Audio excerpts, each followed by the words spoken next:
భస్మధారణ. పూర్వకాలంలో ఒకసారి మందరగిరి పర్వతం మీద ఈశ్వరుడు సభ తీర్చాడు. ఆ సభకి దేవగంధర్వ యక్ష కిన్నర కింపురుష సిద్ధ సాధ్యగణాలు, దిక్పాలకులు, అష్టవసువులు అందరూ విచ్చేశారు.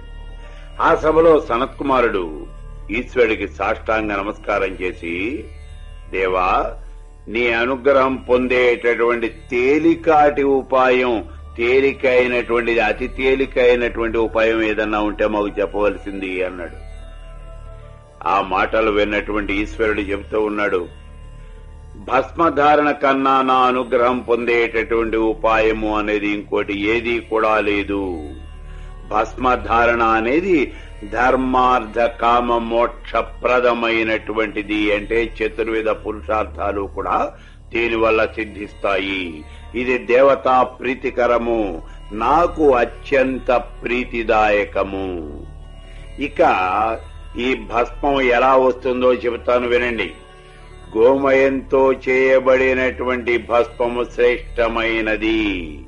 అంటే ఆవు యొక్క పేడని తీసుకొచ్చి దాన్ని ఎండబెట్టి పిడకలుగా చేసి ఆ పిడకలను కాల్చి భస్మం చేయాలి. వీలైతే ఆ పిడకలను ఆవు నేతితో కాల్చి భస్మం చేయాలి. ఈ రకంగా వచ్చినటువంటి భస్మము అనేది శ్రేష్టమైనది. అందుకే హోమకుండంలో ఉన్నటువంటి భస్మాన్ని తీసుకోండి అని చెప్తారు. హోమకుండంలో హోమం చేసేటప్పుడు ఆవు పేడతో చేసినటువంటి పిడకలు వాడతారు. దాని మీద ఆవు నేతిని పోస్తూ హోమం చేస్తారు. అవే ఆహుతులు సమర్పిస్తారు.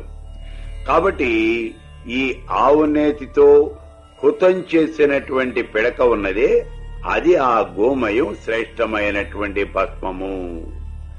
భస్మాన్ని సేకరించేటప్పుడు సజ్జోజాత అనేటటువంటి మంత్రాన్ని చెప్పాలి.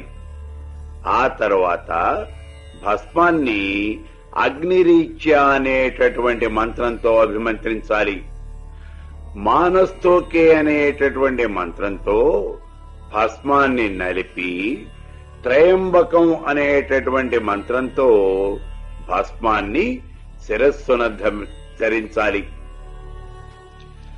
మేయుషం జమదగ్ని అనేటటువంటి మంత్రంతో విభూతిని ముఖాన పెట్టుకోవాలి. విభూతి రేఖలు ఎప్పుడూ కూడా కనుబొమ్మల చివరలు దాటరాదు. ఈ రకంగానే విభూతిని ధరించాలి. విభూతి రేఖలు మూడు కూడా ఓంకార రూపము. అవి అకార ఉకార మకారాలకు ప్రతీక.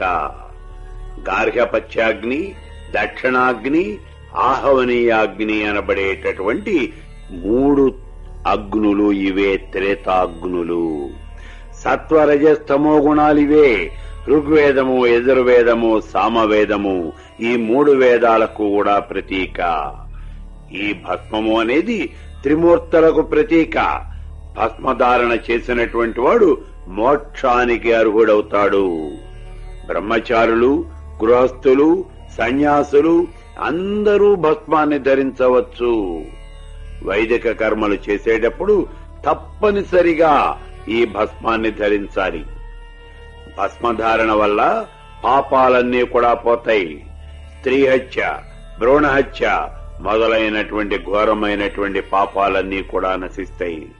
కాని శివదూషణ, శివుని యొక్క ధనాన్ని అపహరించడం వల్ల వచ్చే పాపము ఇవి మాత్రం పోవు. విధి విధానం తెలియకుండా భస్మాన్ని ధరించినప్పటికీ పాపాలు, రోగాలు, పీడలు, బాధలు అన్నీ వదిలిపోతాయి. కేవలం భస్మాన్ని ధరించినంత మాత్రం చేత నీకు ఏమీ తెలియవలసిన అవసరం లేదు. నీకు మంత్రాలు తెలియక్కర్లేదు, తంత్రాలు తెలియక్కర్లేదు.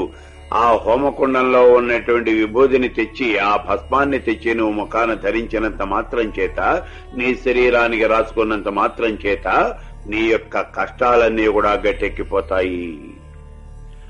రుద్రాక్షమాలను కండసీమలో ధరించి భస్మధారణ చేసినటువంటి వాడు రుద్రుడిలాగా పూజింపబడతాడు.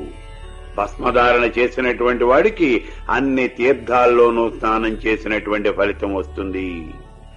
ప్రతి దినము భస్మధారణ చేసినటువంటి వాడు మరణానంతరము కైలాసం పొందుతాడు అని స్వయంగా ఆ భస్మాన్ని ధరించడం వల్ల వచ్చేటటువంటి ఉపయోగం ఏమిటో ఈశ్వరుడే చెప్పాడు.